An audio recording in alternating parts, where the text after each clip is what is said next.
Actually, lagi ko naman ito na-share sa inyo yung aking pancake mix. Pero today, papakita ko lang sa inyo kung ano yung mga gagawin ko.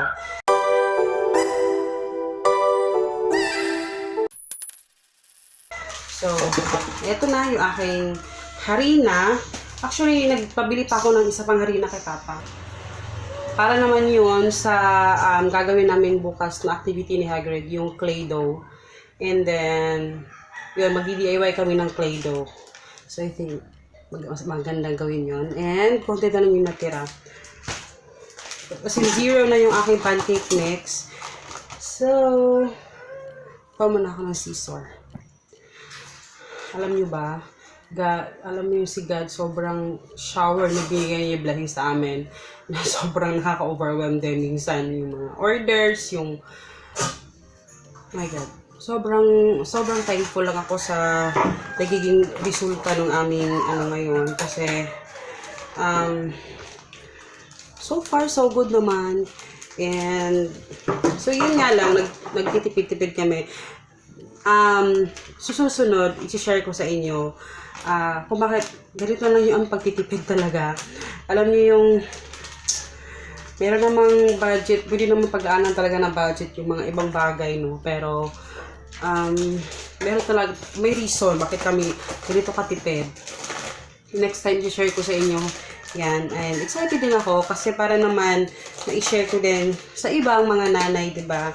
Yung aming journey, diba? About sa buhay namin. And susumikap lang naman tayo, pero binibless tayo ni God.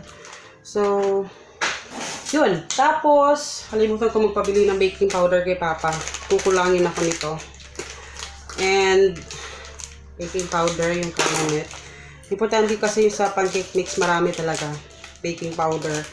Ito talaga lifesaver namin tong pancake kasi hindi na kasi itong lutuin eh. Kaya, ayun. So, life update. Ayun, busy tayo dahil season na nga. And, medyo, pinatry ko tapos i-share ko pala sa inyo yung mga ginawa kong boxes na nilagyan ko ng mga wallpaper. Pero siguro tomorrow na lang kasi tatapusin ko pa yun ngayon kung may time kasi may mga i-edit pa akong mga eh. So, mag-edit ako kasi mag-upload ako mamaya. So, ayun. Mix natin. Konting salt. Ayun.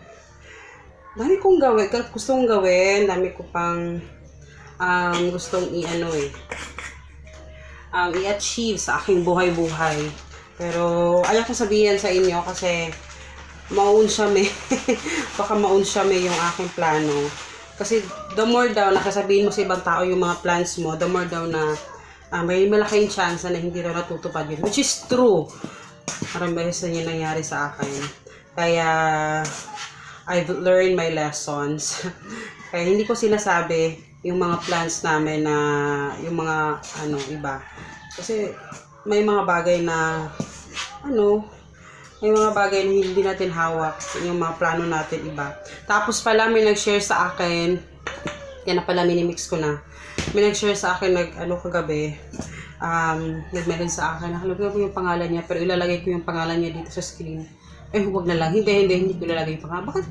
Bakit ko sabihin yung pangalan niya? Diyos ko naman.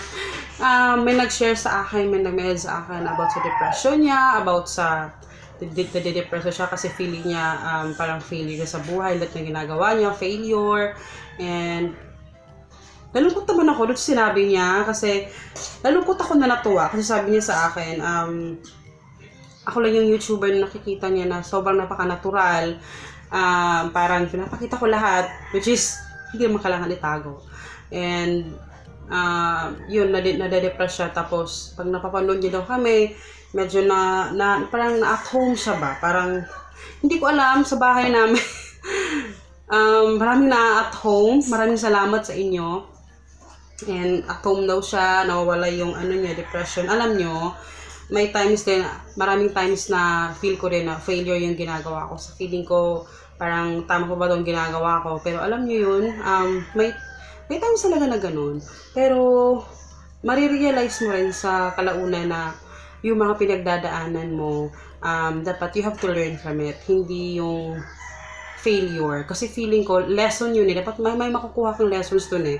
I don't think failure yun. Pero, yun ay isang parang experiment para may matutunan ka dun sa mga bagay na yun ginawa mo na hindi tama. And then, yun nga sabi ko sa kanya, may mga times na may mga gusto tayo na pinipilit natin na gawin na minsan hindi tayo nakikinig sa Diyos, di ba? Minsan may mga bagay na gusto ipagawa sa atin si God pero hindi natin sinusunod. Dahil pinipilit natin yung gusto natin. And then, well, alam niyo naman natin na yung plans talaga ni God yung masusunod, di ba? And then, I don't think depression, may sinasabi nga nila na yung depression, ganito, ganyan. Pero I think, yung tanging gamot lang talaga sa depression, guys, is really pray. And then, Jesus Christ, siya talaga, yung depression. May times talaga na feeling ko depressed ako sa buhay ko. May times na, alam niyo naman, social media minsan nakaka-depress. But, every time na nakaka-feel ako ng ganun, I watch CCF videos ni Pastor Bong. Specific talaga, Pastor Bong. Siya talaga yung pinapanood ko. Kasi minsan, pag may times parang feeling mo nalalayo ka kay God, reconnect again. Alam mo yon. So, yan yung may advice ko sa mga nagsasabing depressed kayo. You're just sad. You're just looking for something na hindi nyo alam. Kaya kayo depressed. Kaya, reconnect with God, reconnect with Jesus Christ para talagang hindi ako nag-aano dito ha, nagpi-preach pero just based on my experience guys. Kasi hindi nyo lang alam, nung palipat-lipat kami ng bahay, may times na na-depress ako, na-overwhelm ako sa mga bagay-bagay. But you know, the more na, minsan may way si God na ginagawa talaga na kailangan, may ano nga sa CCF na kailangan ka pang maging broken para maging ka talaga. Para, alam mo yun, lumapit ka sa Kanya ulit. May mga minsan, ginagawa ng sakit ng Diyos para talagang lumapit ulit sa Kanya. Kasi minsan nakakalimot ka tayo, diba? So, anyway. So, ayan. Salamat sa iyong pag-message ha, kung sino. Hindi ko sasabihin yung pangalan.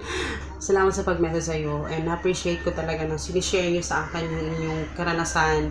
And, you know, message me anytime. Minsan man hindi ako nakakapag-reply. Pero nababasa ko yung mga messages ninyo, okay?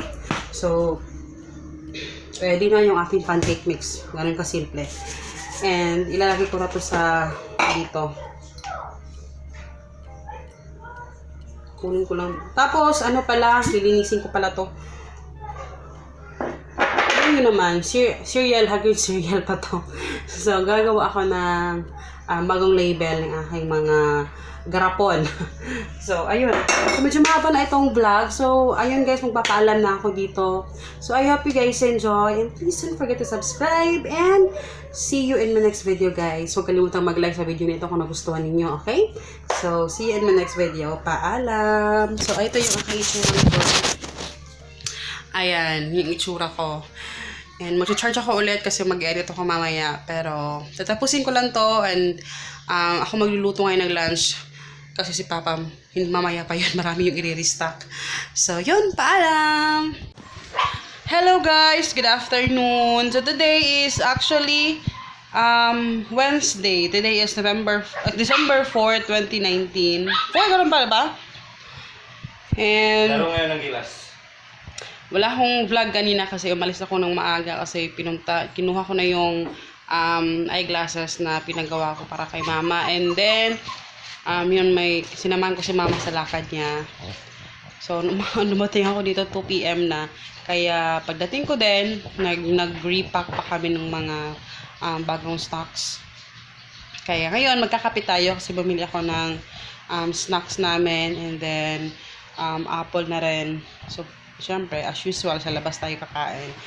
And, wala akong masyadong update sa araw na ito. Babawi ako bukas kasi bukas hindi naman ako aalis. Pero, let's see ano yung mangyayari. So, ayun, magkakape tayo. Tapos, kakatapos nga namin mag-repaint yung itsura ko. Sorry ha, minsan, sabi sa akin, magsuklay naman daw ako. Unsa pa? Plato. Magsuklay naman daw. Ay, napagplato, oy! Yung medyas, lagi akong itaktak. Minsan kasi, pag nag-ano ako, hindi na ako nagsusuklay. Pag ganito kasi, syempre, vlogging lang to. Kaya, o yung itsura ko, yun, okay? So, mahirap sakit sa likod mag-repack. Yun yung binili ko na torta. Napuno ng